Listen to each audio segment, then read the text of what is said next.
Well, welcome, gentlemen. Thank you for being here. Thank you for having us. Yes. I'm here with Josh Graves and How's it Elijah going? Grant. Hey, How you guys doing? Pretty good. How are you? really well. Good. Yes. Now, they are both entrepreneurs. Josh owns and operates Graveyard Studios. Yes, sir. And you are a real estate investor, correct? Yeah, and also a business owner of good real estate. Nice. How long have you been doing that? We're going on year 2, I believe. Cool. Yeah. So what got you started into real estate? Financial freedom. Oh, yeah.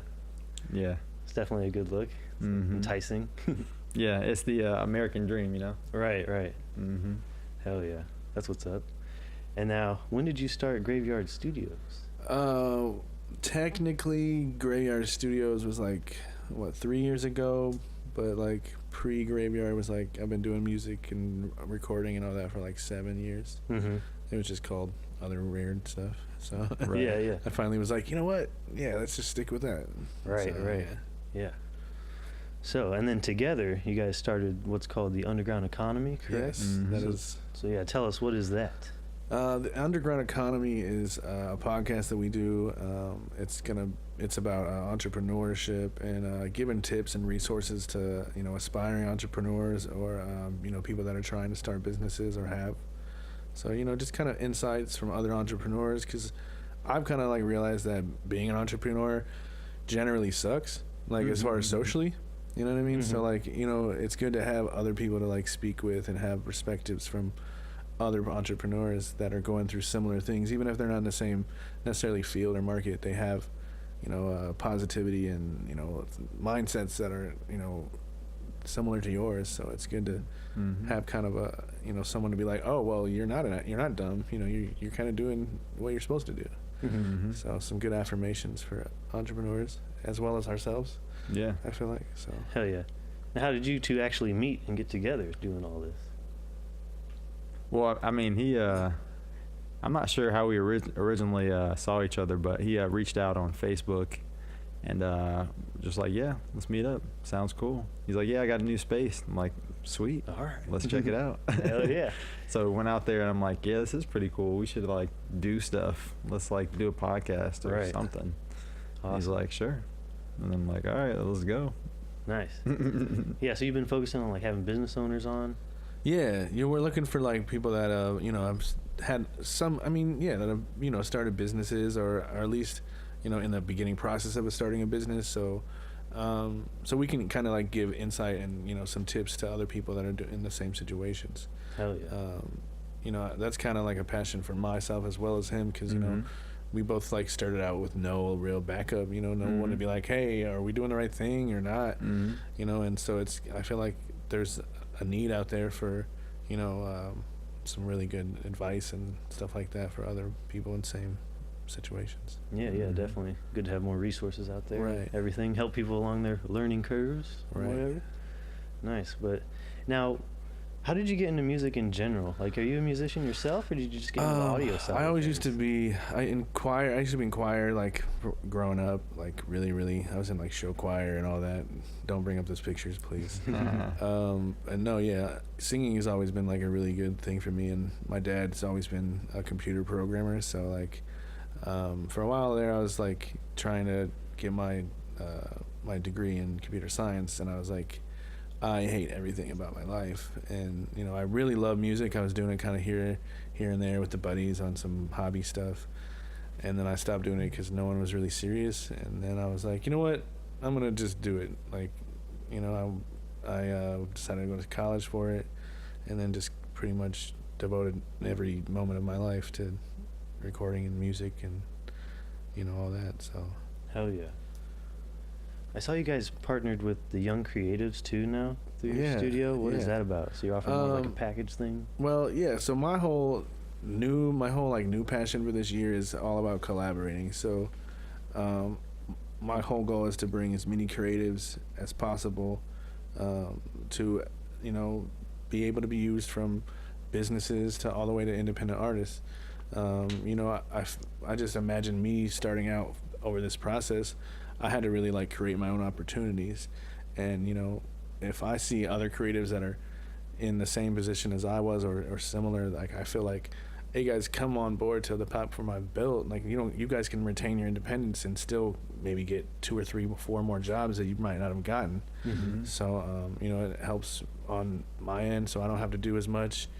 Like, I'm not really trying to shoot videos every day. Right. Like, plus I don't really have the time being an engineer and being in the studio all the time. So it's just like 2 birds with 1 stone kind of thing. So it helps. I'm hoping to bring even more and more creative people on board.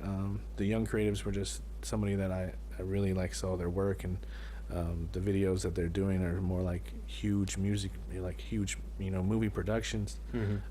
We're actually going to go up to Cedar Rapids on Wednesday for a video they're shooting for my guy T to God, and so they just come up with whole concepts. They bring out the cars, the models, all the extras, and it's just like, well, you guys are doing that great, so come on, let's work together, So it's just, I'm trying to build more and more relationships with people that are doing their thing, and if I can help them and they can help me, it's it's a no loss situation, so.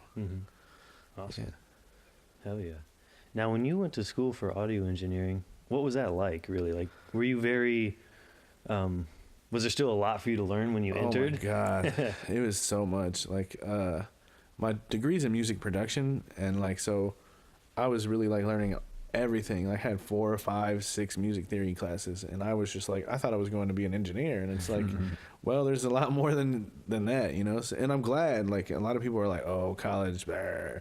But it's I learned all that stuff in an accelerated time than I would have, and I already had a late start. I didn't start even doing really what I was meant to do in my life. So I was 28, so it's I need whatever advantages I can get, Right.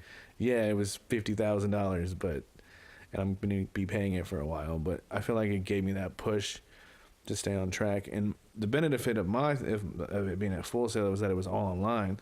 So literally I was starting out a studio in my spare bedroom and directly applying what I learned in class that same day, if not the next day, So it's oh, here's a mic technique. Oh, well, hey, today we're going to try this mic technique.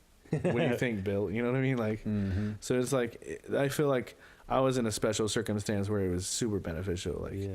If you were just a guy that just wanted to go to college, that's one thing, but that's I'm literally hands-on and book learning at the same time. So it's just really...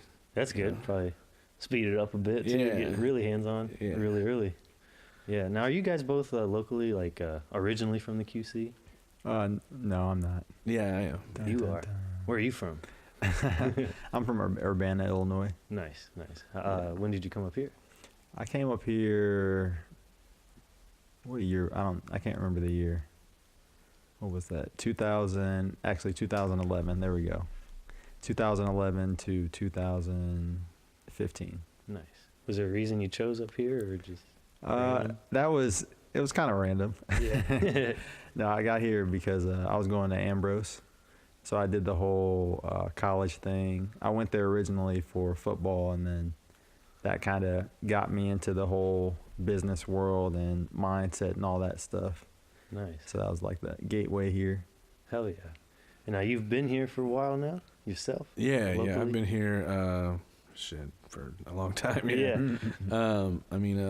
When I was a kid, my parents moved around because my dad was in the military, but since 6th grade or 5th grade, 4th grade or something, I've been here. So. And now when you got out of school with all your knowledge and shit, was there anything that made you want to just open up here, Graveyard Studios, or did you ever have plans to do it in a different city or no anything? I completely negate that mentality. I hate it. Everyone's oh, you got to move out of here, and it's just no, bro, you don't. We live in 2018 and there's the internet. Yes, I don't want to live here my whole life, but at the same time, we need to create stuff that, like I said, I'm all about creating opportunities. So, why would I leave a town that virtually has no real competition to go in a town that has quadruple? You know what I mean? Right. So it's I just want to build something here that I know is gonna last longer than me. Definitely. And they might say, "Oh, we're in the Quad Cities or whatever," but it's just we have it better off than a lot of people realize. There's a huge art scene here that continues to grow. That's part of the reason why I called it the underground economy, is because there's an underground economy of creatives around here that, you know, like you might record a song here and dude over here is going to get money from you shooting his video, and they might want a photo shoot from that. It's just like a whole like system, you know what I mean, that people really don't understand or see, you know, at first, you know. Yeah, there's a crazy community here of artists and everything, creatives, that's been overlooked, but I mean, I think it's becoming a bit more noticeable to other people. Right. Is that how you guys feel? Like when you started, has there been a growth in the scene that you've noticed just by working with people? Significantly. Like when I first started in 2011 or 12, there was like almost no scene. Like, I mean, there was, but it was just like, you know, 12 people in there staying at their house, you know what I mean? Not really like reaching out or talking to anybody. You know, like a lot of the venues, I mean, they're still kind of rough now, but there was like an absolute no back then, you know, like no opportunity for shows or anything like that, especially in the hip hop community specifically. But I think the scene is just continuing to grow and grow and grow. And, you know, my whole like passion for it is to add more and more professionalism to the creative industry here locally, because that's the only way we're going to not be overlooked, and the only way that we're going to be taken more serious is if we like show people like there is a professional side to this. There is money to be made in this industry in Iowa, in the Quad Cities. And you know, that's hard both for the creatives, because they're like, oh, we don't need money, and then like the other people that are on the other end, they're like, oh, we don't need music, you know what I mean? So it's just like I'm trying to like kind of bridge that gap, you know, between, you know, creatives and entrepreneurs to an extent. Do you exclusively record hip hop, or have you ever experimented with other genres? I'm really open to anything, but like what's been attracting me, I mean, been like my niche is hip hop. You know, I've been schooled to do really anything, but like I've kind of been in like this little debate. Like I kind of want to like, at some point I want to be like, okay, well, you know, say 5 years from now when we get on per se, you know, I could be like, hey, we've really never done any bands, you know, like that would be significant for me to be like, not to like shit on bands. It's just like for it to happen in Iowa is just going to be really significant to me, at least. I feel like a hip hop studio that started from the ground up with no, you know, outside genres is kind of like huge. But at the same time, it's like, I don't want to limit myself either. You know what I mean? Right. So it's just like, I'm kind of torn, but like, I do have a really strong passion for hip hop and R&B music, just cause I feel like they're the underdogs, you know, and even though they're like, and it's funny because they're the underdogs, but they're like one of the last huge influential, you know, genres that are out right now, you know? And it's like, how can you be both the underdog and making the most money out of any genre? You know what I mean? Like you can't be both, like, but you know, that's just neither here or there, you know? Right. But definitely. Now, did you go to school for real estate, Elijah? No, I don't think you can. Yeah. I don't think you can. I mean, you can go to like get like a license so you can sell people's real estate. Right. But there isn't like a a real easy way to learn how to invest without spending a bunch of money. So what was your experience with like just getting in the door? Like what was your introduction to it? My introduction was a little different, but it was pretty much just getting around the right people. Yeah. So like figuring out, because I mean at first you just don't know what you don't know. Like eventually you get to the point where you know what you should know, but you don't know it. Right. But you got to start out by not knowing what you don't know. So my style is I want to get around people who are actually doing it, so that way I can kind of absorb it. So I just started asking people like, hey, can I learn from you? I'll help you with whatever. I can do this online marketing thing. I'll help you with that for free if you teach me what you know about this real estate thing. Right. And doing a lot of that bartering, you know, just being a fly on the wall, not wanting to be the smartest guy in the room, just being the quiet one and sitting back listening to other people talk. And then eventually it just kind of clicks and you say, okay, I know what I'm doing now. Right. So that's what worked for me. Yeah, and you said it was called the Good Real Estate Company? Oh yeah, Good Real Estate. Cool. So how did that come about? Like how many people were involved with starting that? It's now 9 of us. Well, it started with 8 of us. really 3 of us. But now it's really like 9 of us, and we've kind of branched out into 3 different companies. So my main focus is good real estate, and then there's another company which is good property management, and that is management of like rental properties and stuff like that. Then the other company is Realty One Group, which is kind of like Rule and Rule or Remax, but a new thing. Right. So what we're building now is like this one-stop shop for real estate. Okay. But I get to focus on the fun part, which is the investing. Cool. Yeah. So like, basically with the 3 companies, you have like the property management right there, and then like you said, the Rule and Rule type of side. It's kind of like just listing it online, basically. Is that? Well, just listing it, with a realtor, that kind of thing. Cool. So do you guys focus on all areas, commercial, residential? Or? Right now it's mostly residential. Cool. Yeah. Where do you guys plan to go with that? How far do you want to take that? Some skyscrapers out here? Yeah. Ideally. Yeah. Ideally. I see, honestly, what I see is pretty aggressive. So it kind of depends on what kind of timeline we're talking about. But I agree wholeheartedly with Josh or Gravy. Gravy. Either way. No, I agree wholeheartedly that I actually moved here specifically because it's like a Chicago area, but the culture hasn't been built yet. Does that make sense? Definitely. Like demographically, there's 500,000 people here, but there isn't like a sense of, okay, we're all one big city. Right. Like in Chicago, you could be an hour from Chicago and people will still say, I'm from Chicago. I'm from Chicago. That's how people should see the Quad Cities, but they see East Moline, Rock Island, Davenport, Bettendorf. You know what I mean? So I think part of it is kind of disrupting that culture of thinking small, because a lot of it is kind of like farmland, slow, take our time. Whoa, you're trying to do too much. We don't really do this internet thing. I don't know if this is going to work, Yeah. So that's why for me it was important for us to start our own companies and take advantage of the fact that a lot of companies don't know how to market online. A lot of companies don't know how to promote themselves. So especially around here. Right. So why not build the biggest companies and employ a lot of people and change the culture, Yeah. I mean, I feel like that's like 75% of my reason for like where I've gotten is just my ability to be online and market.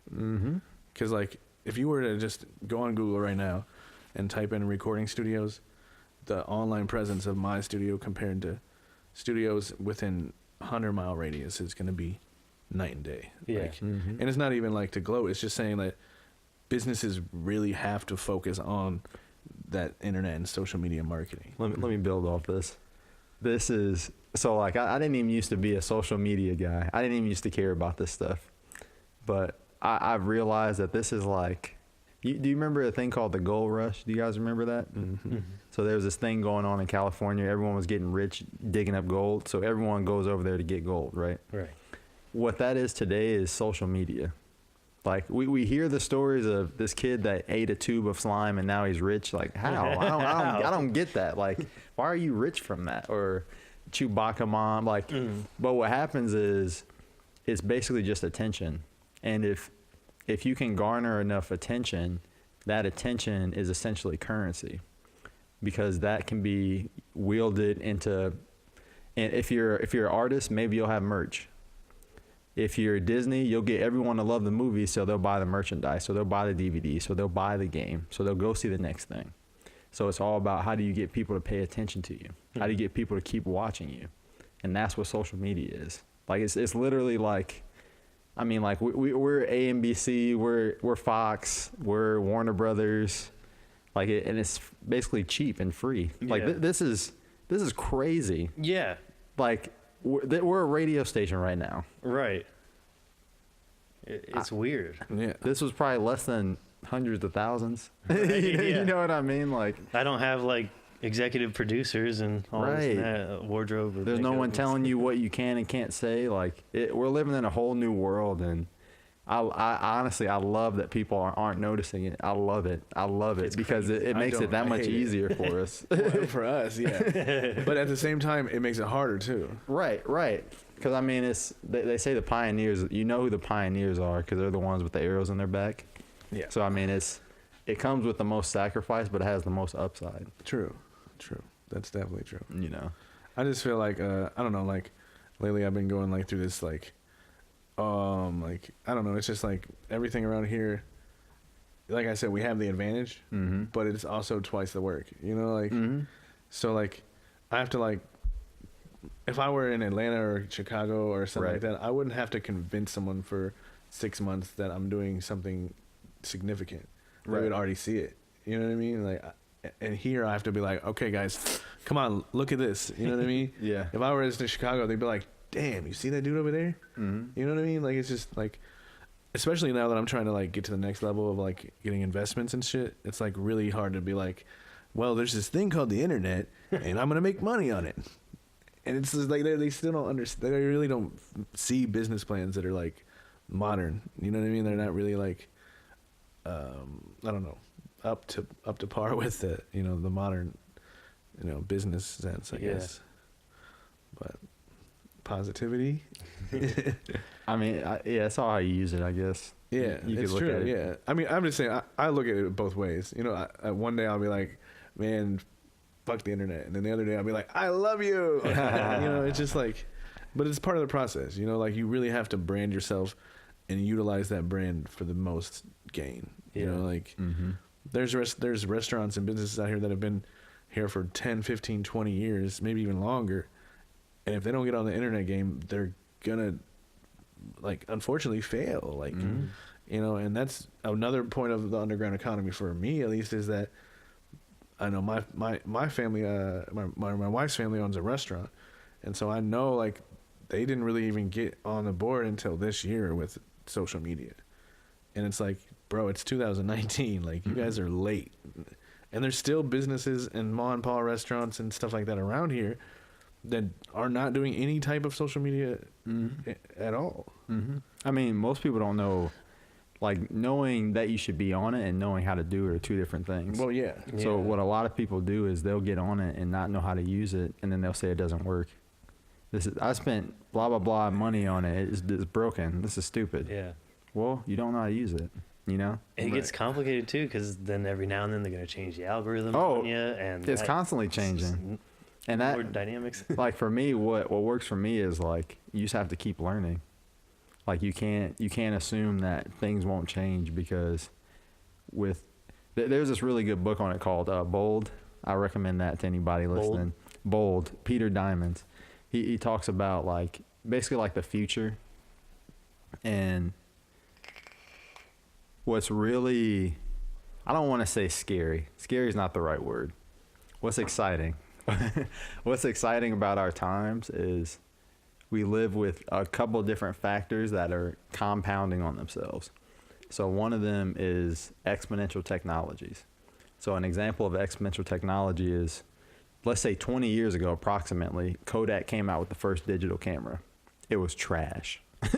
We're talking like half a quarter of a point of a pixel. So they're like, yeah, this is stupid. No one's ever going to want to use these. Let's stick to the old shakers, because they had the market. That was a Kodak moment. Like they were the photo people, right? There was no Instagram. There was Kodak. And the problem was they thought because this was so far behind that no one would ever use it, but they forgot about exponential technologies.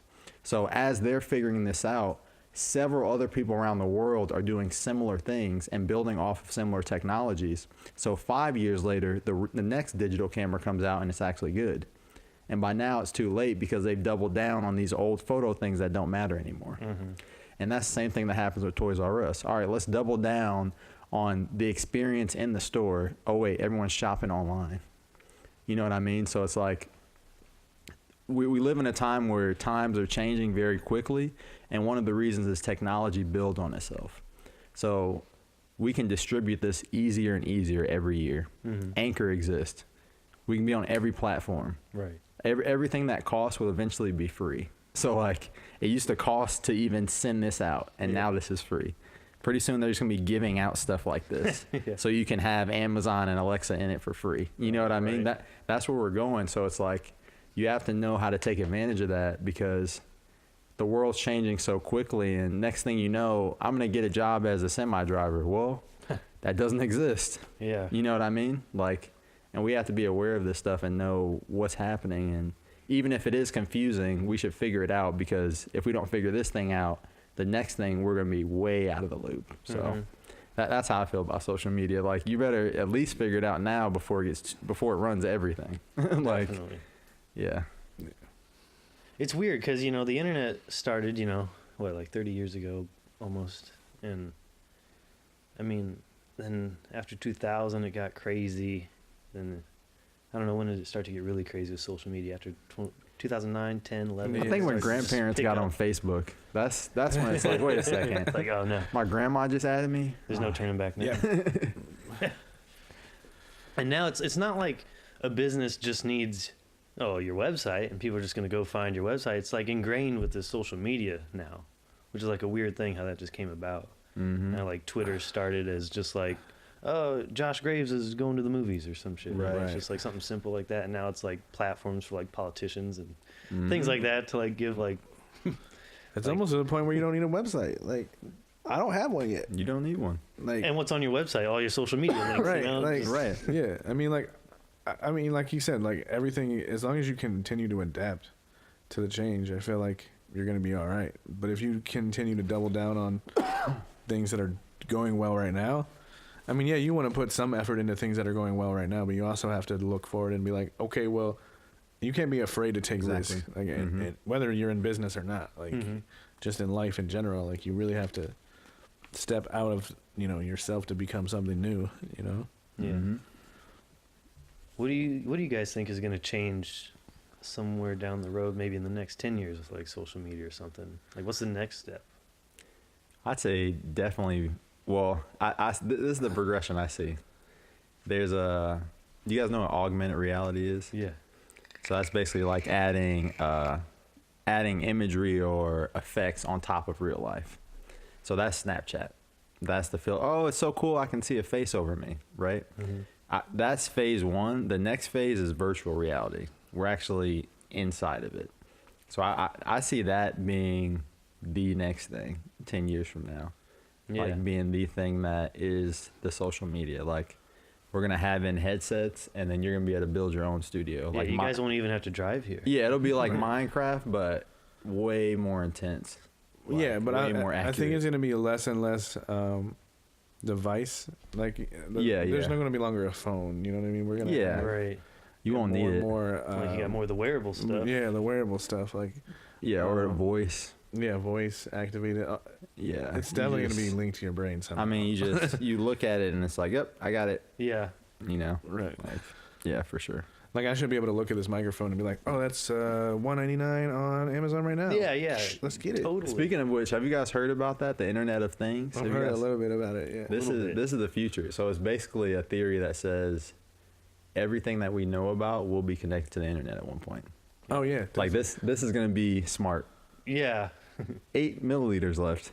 Like, that's kind of cool. You know what I mean? Like, it's kind of crazy to think about, but like, we're actually to that point where the future, like, we're actually going to live through that. So that's Well, kinda it's cool. all about making everything more and more automatic, or more automated. Mm-hmm. Like, that's the same thing that people keep telling me about my business is automate it. Get more, instead of more of human error or Right. human based. Like, if any of the tasks that can be taken away from humans, they're gonna make more automated. That can be done in the background, which yes is gonna make our lives a lot easier and allow us to do more things. I believe, and I think it's going to create the need for more jobs. Like, it's going to force people to either do something else or create more jobs. Like, that's going to be the only thing left to do. right. Like, in whole new fields. I mean, Yeah. there's gonna be Things that we can't even think of right now. Yeah. like it's kinda cool. We're gonna need guys that are gonna fix the robots that are doing the jobs that we know. Right. Yeah. But Someone that studies the brains of the robots and like, right. Yeah. Right.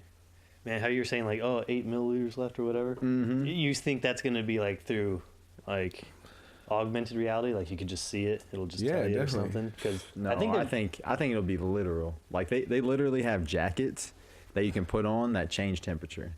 Yeah. And it's connected to the Wi-Fi. Like they have light bulb. You have one. You have a smart light bulb. Yeah. But come on, do we need that? No, but we need everything. A couple years ago, they came out with the Google goggles, where you could just put them on, and then it would literally like everything you see would be augmented. And they would tell you like the prices of everything while you're walking by.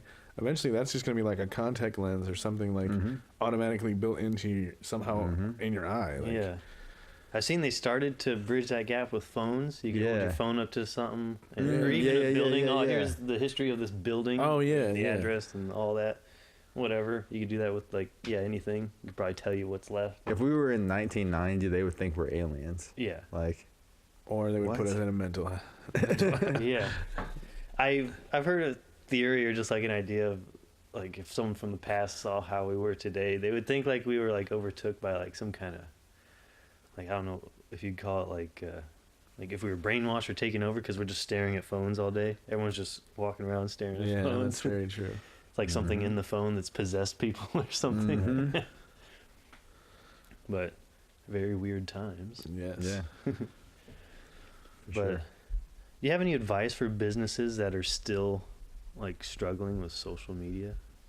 Like, I would say the biggest thing that stops most businesses is they overthink it. They're worried that someone's gonna. I mean, you're definitely gonna get trolls. Like trolls being people that say things that aren't positive for your business. But as long as you can delete them or hide them and just not care, I think you'll be fine. Because most of the business owners I've talked with, and I've been helping a couple people in the area like with videos and promoting themselves. Because I've been successful in promoting just literally my name, Elijah Grant, and I use that as a tool to meet the people that I was talking about earlier in the real estate community. So I've been helping businesses do that, and their biggest fear is like, well, I don't want to say something and look stupid. I don't want. I messed up there. Like, yeah, everybody does. Right. Yeah. That's how life works. So I feel like if you can just get over the perfectionist side of you and just start, then it gets easier. Yeah, definitely. Yeah, I feel like that's a huge benefit. Like you got to make sure, like at the same time, like we're in an age where people are like the most sensitive about everything, but you are also in the time where you have to say, I don't give a fuck about any of that. Right. Mm-hmm. So like, especially if you want to be out there like that, if you want to be an entrepreneur, first thing you got to know is you got to be out there. Yep. You know what I mean? So like, I feel like if you're really trying to get your social media up there, like record everything. Like just document your process. Like, you know, like whoever's going to want to watch it is going to watch it. Right. If they don't want to watch it, that's not your market. Right. And sometimes that's a way for you to identify who your market is, how to double down on the people on social media that are watching you in order to build upon that market, you know? So like, I just would go live every time I'm in the studio, you know? If you don't want to watch it, don't watch it. And now, you know, I started out with maybe one viewer a couple years ago. Now I'm up to maybe like 30 or so, you know? So it's just, you got to stay consistent and document your process. Like no matter what it is, if you're screenshotting, you know, making shirts, if you're selling real estate, if you're whatever it is, be on your phone, record it, always take pictures.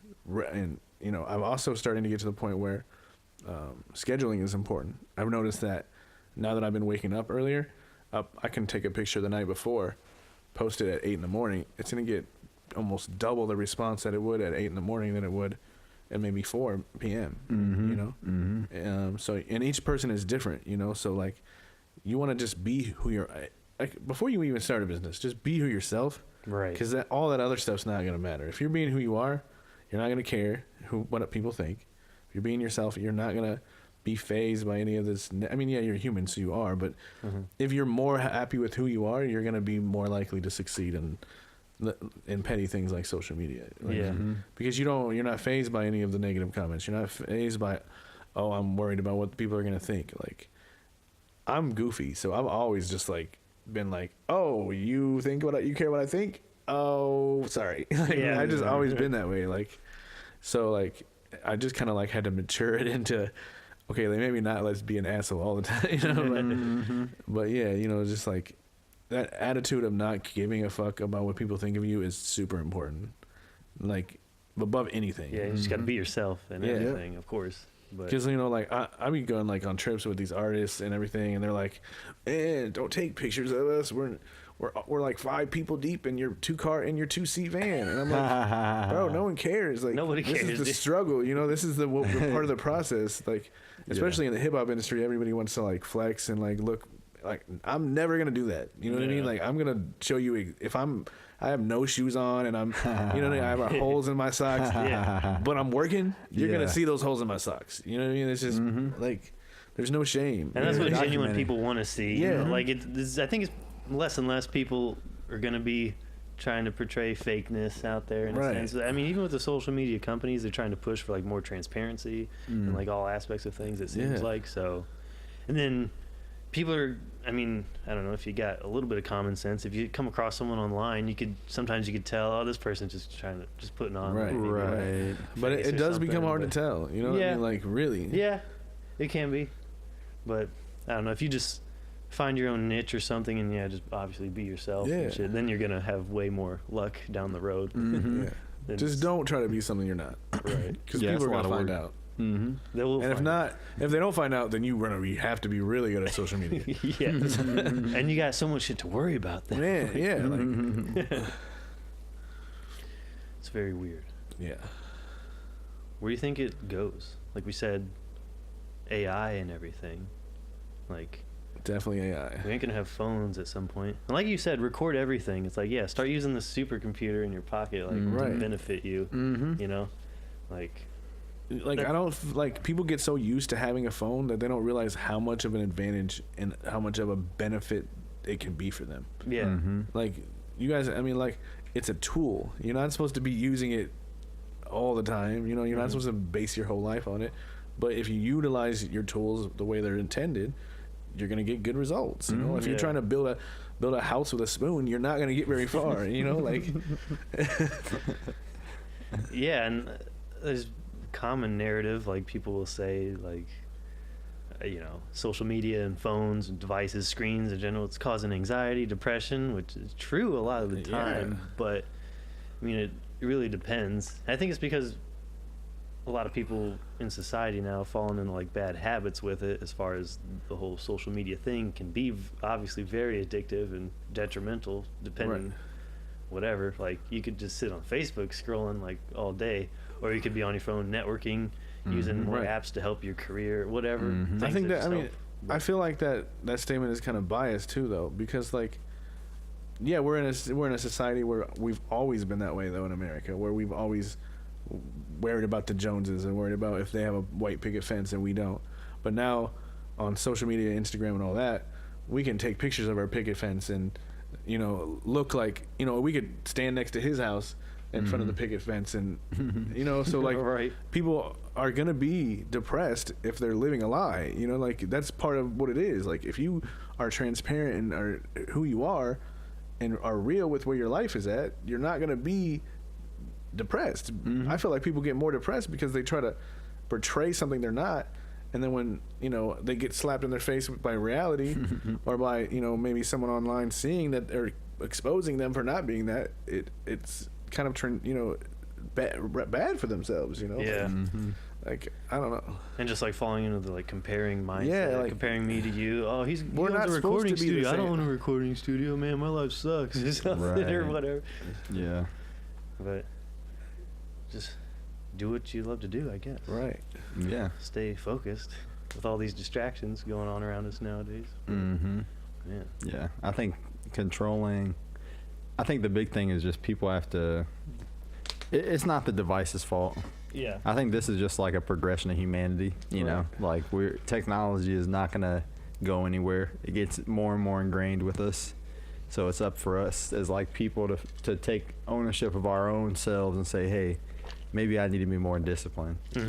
Maybe I should put my phone in airplane mode. I can't get anything done unless I set my phone. I literally had to do this at one point. Like, every night before I go to bed, I put my phone in airplane mode. And some days, if there's a lot of stuff going on, I'll just put it in a different room.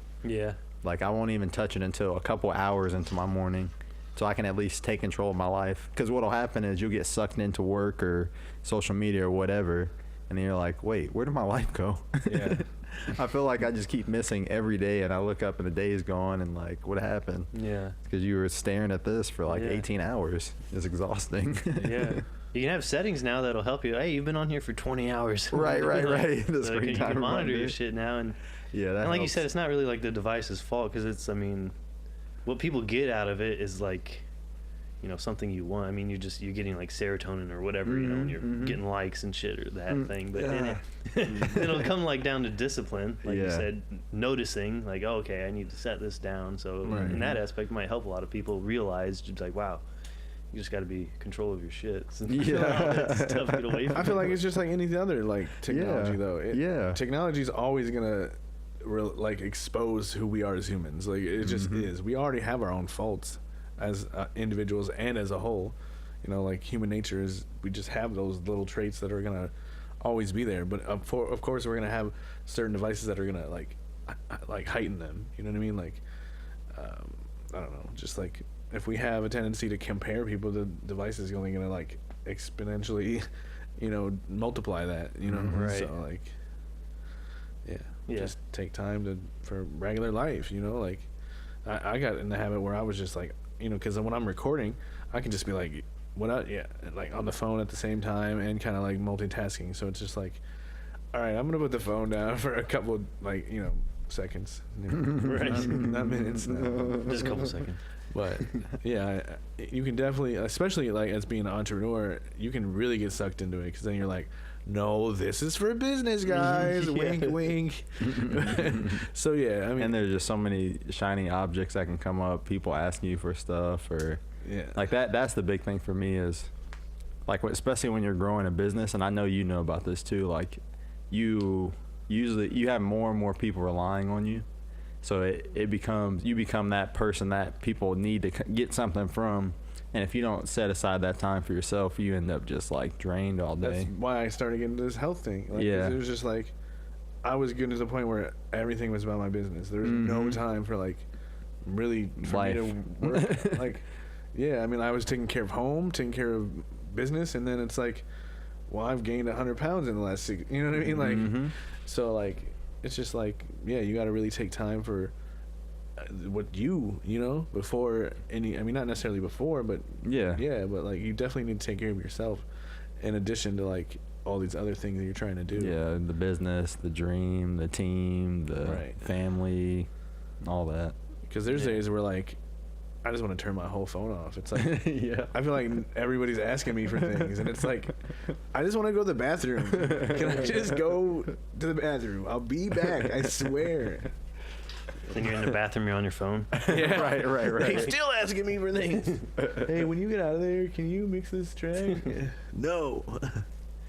When I'm in the bathroom, that's like church for me. It's like, gotta get away. Man. It's weird how, like I said, like, you know, the internet's like, what, about 30 years old, and then start to get more of a quicker progression throughout the like 2000s, and now like this last decade is with more prominent social media. It seems like things are moving even faster. It's like, are we gonna get to like the point where it's like, it's been 3 years and it's like almost like a different decade already, you know? Like, do you think it's gonna just, I think technology's gonna be that fast? Like, I think the only thing that would slow it down is the laws. Like right now, we have the technology to have self-driving cars, but all the legislation is what's stopping it. So that, I think that, I wonder what else is true like that. You know what I mean? Like, I know the military always has technology we don't know about. So I think there's something political is going to have to happen in the next 5-10 years that's like totally different than what we've seen. And then it'll get to that point where it's like, whoa, we're in like 3099 right now. Yeah. To where like your year-old phone is like a fossil compared to the next year's phone or something, if they're advancing like that fast.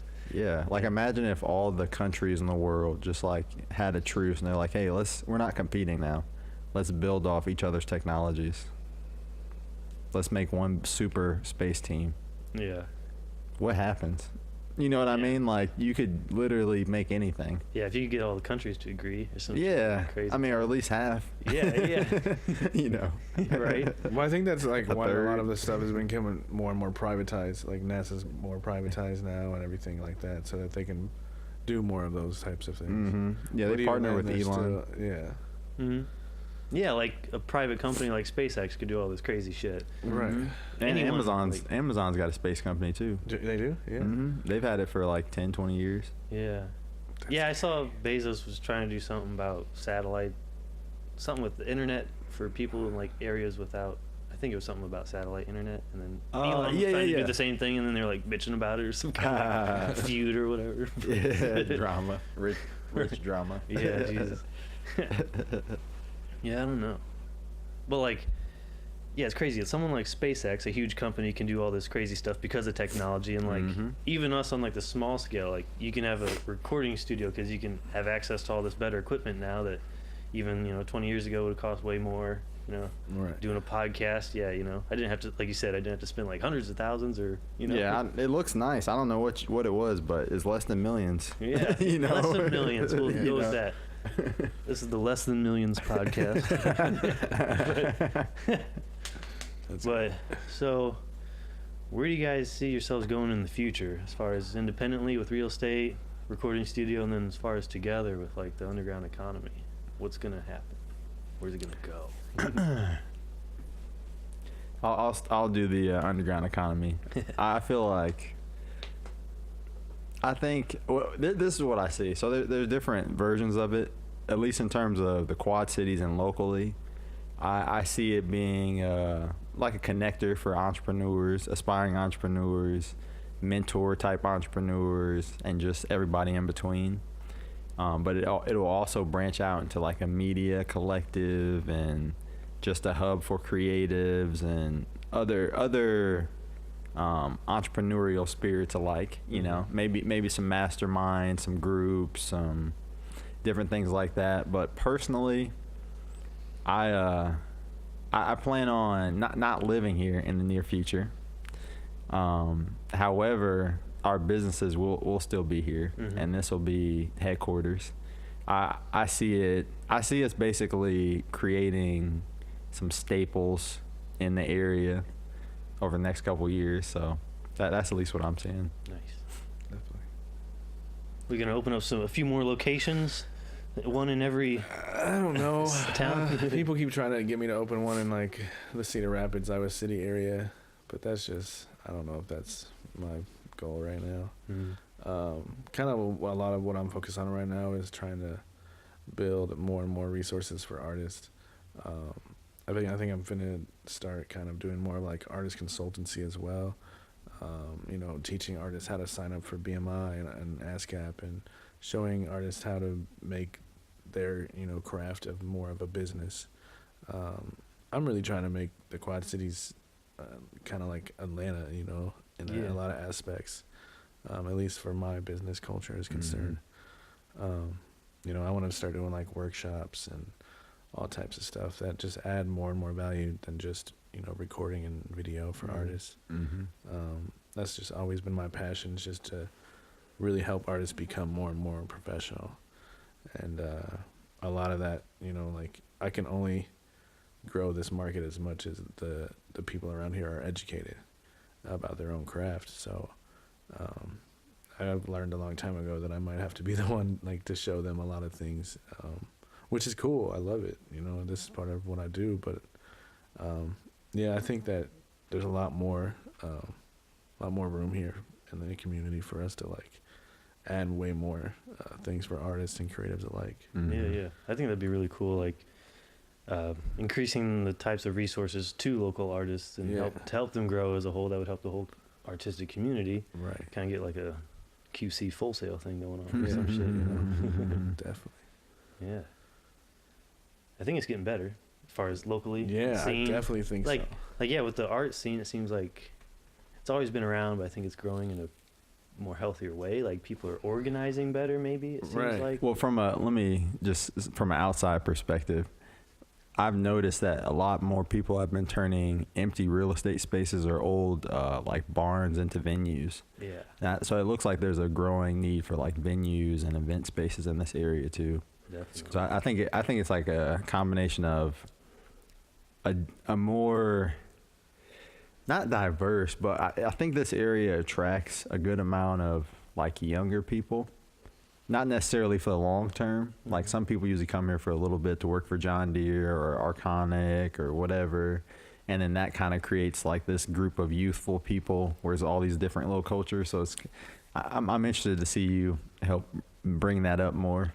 Because I would love to see more, a variety of shows or a variety of music choices.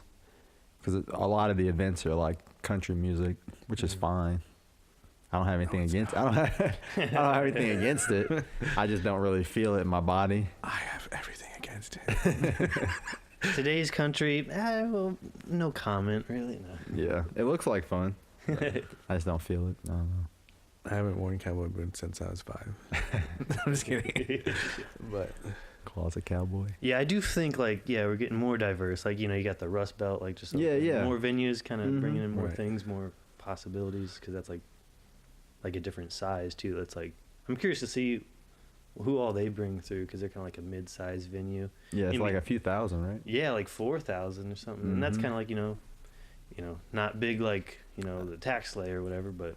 And bigger than your DIY venue, so it might have better like in between, more diverse. And I think they can go down to lower too, can't they? Oh yeah, sure. Yeah, they can probably partition some of the area. Yeah. Whatever. But I had a guy on who's kind of he's like he announces a lot of the shows. Sometimes he's like an announcer for the shows, and he's been there a lot at the Rust Belt. He said he feels like 4,000's like kind of small. Like. He felt like it could fit more people, but the firemen were probably like, right, 4,000, right. But yeah, I mean, I think the culture around here is really growing. I just think like maybe like 5 or so years ago, we were all so worried about like developing our own crafts that we really didn't have the luxury to reach out. I've gotten like some negative feedback from people that have kind of like put me in that box where like I don't really reach out. And I'm like, do you know me? Like, I am completely the opposite of that. So I started thinking, like, and that's really a lot of what it was, is that, at least from my perspective, is that I was working on building this so much, and building, and working on my craft, that I can assume that that's a lot of what's going on over the last, couple of years, which you can only respect, so I feel like, everybody's kind of coming into their own, so now we have the luxury to reach out, and we have like the ability to like kind of be like, oh well, you guys are doing good things over there too, like right. Because I feel like so many people were just like in this mentality of like, no, I'm the best. No, wait, no, I'm doing the best. Like I'm trying to be better, and it's like you guys can all we can all try to be better people and better whatever we're trying to do without like cussing and fighting other people and being negative. Like I don't know. My whole thing is like always be like, just because we're not like buddy doesn't mean that I don't like respect your grind, like especially like I feel like especially in the creative, the arts community, like we're kind of like coworkers, like even if we don't really know each other or work together, we all have similar aspirations and dreams. Like we're kind of like eventually we all might meet at a show and talk at the water cooler, you know what I mean? Like yeah, everyone's pieces of this big puzzle, Right. I think the community's becoming closer, like more cooperative, I guess. Right. In a sense, like you said, it's not like just everyone being big-headed or whatever. Right. Like, oh, me. But I feel like 5 years ago, like if you were to see someone you didn't like at a show, you would a lot of people would have fought, and nowadays they're just like, oh, I'm just gonna leave, you know what I mean? Like, which is cool. That's a step forward. So maybe next year they won't be. They'll be like, hey. Yeah. So, it's gradual. Like I'm being facetious to an extent, but like I feel like there's a lot of growth that has happened, but a lot that has to happen too. Yeah. That's all I'm trying to say. Yeah, I think we're heading in the right area. Hopefully. Yeah, definitely. Yeah. Support everybody, motherfuckers. Goddamn. Anything else we should add? We covered a lot. Yeah. Yeah. Appreciate you having us here. Yeah, thank you both for being here. It was fun. It was fun, yeah, a lot. Yeah. Talked about everything. Yeah. So, yeah, tell people how to get a hold of all the shit you're involved in. For me, just facebook.com/Elijah Grant TV. Yeah, check me out on all social medias under Graveyard Studios. Check out the Underground Economy on Apple Music, Spotify, everything like that. Also on Saturday this week, I have a huge show on 420 at the East Village Theater. It's gonna be really nice. We already have probably maybe potentially 400 people coming. So yeah, really nice. Yeah, I'm thinking. I think this episode will probably be released on that Saturday. Okay. So if you're listening now, get out there, dude. Leave your house immediately. Shut the podcast off. You can listen to it later. Listen to it in the car. Yeah. What time is it? But yeah. Get out there. Do something, man. Just build it up. Yeah. All right. Well, thank you, gentlemen, again. Until next time, peace.